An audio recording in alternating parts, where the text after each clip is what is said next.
Here's the script with each sentence on its own line. What if everything you believed about luck was wrong?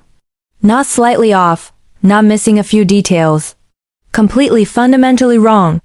Think about the last time something good happened to someone else, a promotion they didn't seem to deserve, a business that took off overnight, a relationship that just fell into place, and you thought to yourself, they were just lucky.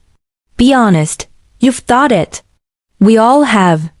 It's one of the most human things there is, that quiet voice that whispers, some people just have it, and some people don't. But what if that voice has been lying to you your entire life? What if luck isn't something that happens to you, but something you've been building or destroying without even knowing it? Stay with me, because by the end of this, you're going to look at your own life and realize that luck has been trying to find you for years. And you've been the one keeping the door closed. There's a man most people have never heard of. His name was Horace, and he lived an ordinary life in a small town in Ohio in the 1970s. He worked at a hardware store, made a decent wage, went home to his wife and 2 kids every evening, and on Sundays he watched football and thought about all the things he would do someday. Horace wasn't unhappy. But he wasn't alive either. He was doing what most people do, existing in the comfortable middle space between dreaming and doing, telling himself that if he ever got his big break, he'd know what to do with it. He had a neighbor named Carl. Carl was the kind of guy who made Horace quietly uncomfortable, the way genuinely energized people sometimes do. Carl was always starting something, a small garden that became a small business, a handmade birdhouse that turned into a wood workshop in his garage. Carl talked to strangers. Carl showed up to local town meetings. Carl read books about things he didn't understand yet and wasn't embarrassed to ask questions. One autumn, a developer came to town looking to invest in a local business. He met Carl at a town meeting. 6 months later, Carl's woodworking shop had a partner, a storefront, and more orders than he could fill. Horace watched all of this and shook his head.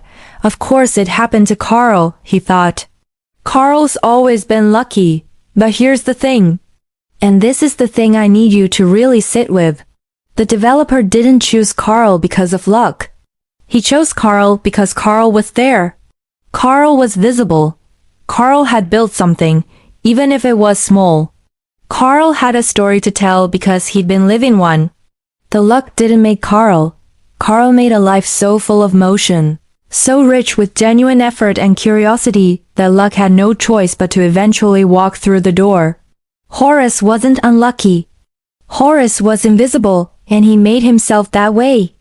Now I want to talk to you about a concept that changed the way I understand everything about success and failure and the randomness of life. Richard Wiseman is a psychologist at the University of Hertfordshire, England, and he spent over 10 years studying luck. Not metaphysically, not philosophically, scientifically. He recruited hundreds of people who considered themselves either very lucky or very unlucky, and he watched them. He tested them. He gave them identical opportunities and observed what happened, and what he found was stunning. Lucky people and unlucky people weren't living in different universes with different probabilities raining down on them. They were living in the same world, encountering roughly the same number of opportunities. The difference wasn't what happened to them. The difference was what they noticed. In one famous experiment, Wiseman gave participants a newspaper and asked them to count the photographs inside. The unlucky people took about 2 minutes to finish. The lucky people took a few seconds. Why? Because on the second page of the newspaper in large print, Wiseman had placed a message that read, "Stop counting. There are 43 photographs." The unlucky people, heads down, anxious to complete the task correctly, missed it entirely. The lucky people, relaxed and open, saw it immediately. That's not a metaphor. That's a mechanism. That's the actual machinery of luck operating in real time. Luck requires a certain kind of attention, a certain kind of openness. And most of us have been trained, by fear, by routine, by the pressure to perform and survive, to keep our heads down and miss the message on page 2. Let me bring this even closer to home, because I don't want this to feel like a psychology lecture. I want it to feel like a mirror. Think about your own life for a moment. Think about the moments that changed everything. A conversation that opened a door. A chance encounter that led somewhere unexpected. A decision you almost didn't make that turned out to be one of the best of your life. Now ask yourself, was that luck? Or was it the result of 100 smaller choices that put you in the right room at the right time in the right state of mind? Chances are, if you trace it back far enough, you'll find something. You said yes when you wanted to say no. You reached out to someone even though it felt awkward. You showed up even though you were tired. You tried something even though you weren't sure it would work. That's not luck. That's architecture. You built the conditions for that moment without realizing you were building anything. And here's the flip side. And this one is harder to hear. Think about the moments that didn't happen. The opportunities that passed you by. The doors that never opened. How many of those were actually closed from the inside?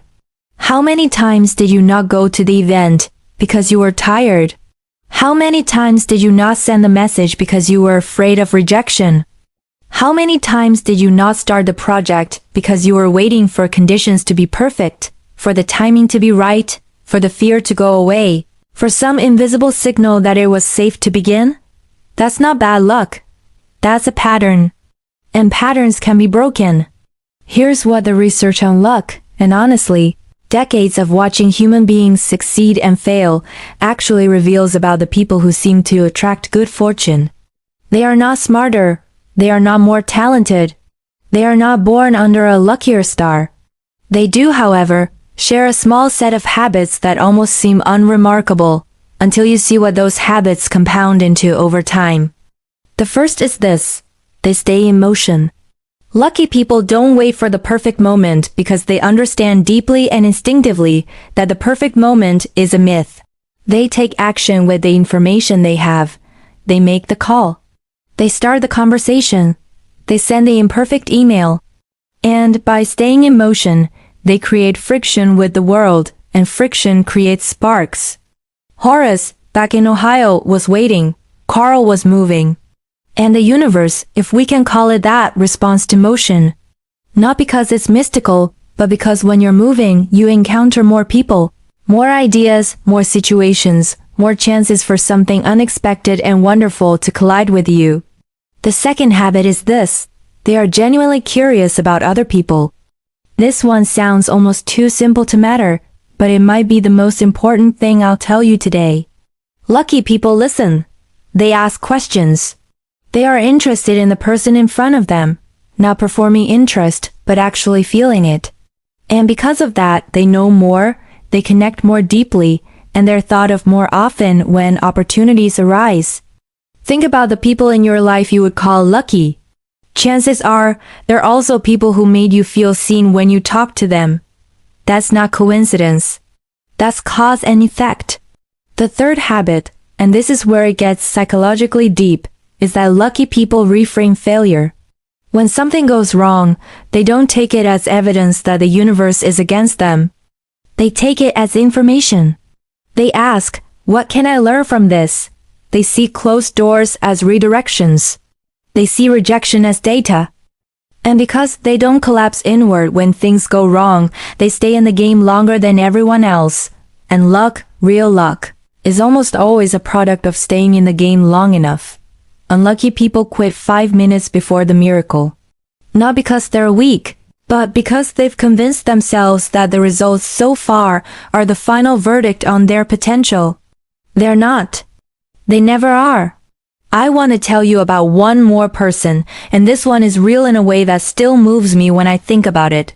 J.K. Rowling was broke, depressed, recently divorced, and raising a child alone when she finished the first Harry Potter manuscript. She submitted it to 12 publishers, 12, and 12 times she was told no. Some of those rejections were brutal, not just this isn't for us. But children's books don't make money. You should think about other options. Now, from the outside, when the 13th publisher said yes, and the book became a global phenomenon, people called her lucky. They still do. She got lucky. The right person saw it at the right time. But let me ask you something. What would have happened if she had stopped at rejection number 6? What if she'd taken the 5th no as a sign that the universe was telling her something, that she wasn't a writer, that the book wasn't good enough, that she should be realistic? She would have gotten the same amount of luck. She would have created the same brilliant story. And none of us would ever have heard her name. The luck didn't change. Her persistence created the surface area for luck to land on. She stayed in the game, and eventually the game rewarded her for staying. That's the real secret. Luck isn't rare. The willingness to keep going until luck finds you, that's what's rare. So what do you do with all of this? Right now, today, in your actual life? You start paying attention differently. You stop walking through your days with your head down, focus only on the task at hand, and you start looking up. You notice the person next to you at the coffee shop. You read the sign on page 2. You follow the small, quiet pull of curiosity even when it doesn't make logical sense. Because curiosity is how luck finds an open door. You start saying yes more often to things that scare you a little, not recklessly, not without thought, but that category of things you know, deep down, are good for you and terrifying only because they're unfamiliar. Say yes to those things. They are almost always where the luck is waiting. You become someone who follows up, who shows up, who stays just a little bit longer than is comfortable. Not because success is guaranteed, it isn't, but because the odds are geometrically better for the person in the room than for the person who almost came. And finally, you give yourself permission to fail without making it mean something catastrophic about who you are. The story isn't over. It's almost never over. The people who look lucky from the outside are usually just the people who refuse to let a bad chapter be the last one. There's a moment I keep coming back to, the one that ties all of this together for me. It's the moment when Horace, years later, is sitting across from his daughter at a kitchen table in a different decade, and she's telling him about a job she just got, a job she almost didn't apply for because she didn't think she was qualified, but she applied anyway, and she got it. And she says, "I can't believe how lucky I was." And Horace, who has had years to think about Carl and the developer and the town meetings he never attended, says to her quietly, "Luck had nothing to do with it. You showed up when you were scared. That's yours. That's the whole lesson really. Luck is not a force that chooses you. Luck is a name we give to the collision between preparation and opportunity, and you are in control of both of those things, far more than you've ever been told. You are not unlucky. You are not forgotten by the universe. You are, in this very moment, capable of doing the small things that expand the surface area of your life until luck has nowhere left to hide. Go to the event. Send the message. Start the thing. Say yes. The door isn't locked. You just have to knock. If this story made you think differently about your own life, even one moment of it, then it did exactly what it was meant to do. Share it with someone who needs to hear it right now. Like this video so more people can find it. And subscribe, because this is exactly the kind of conversation we're going to keep having together. See you in the next one.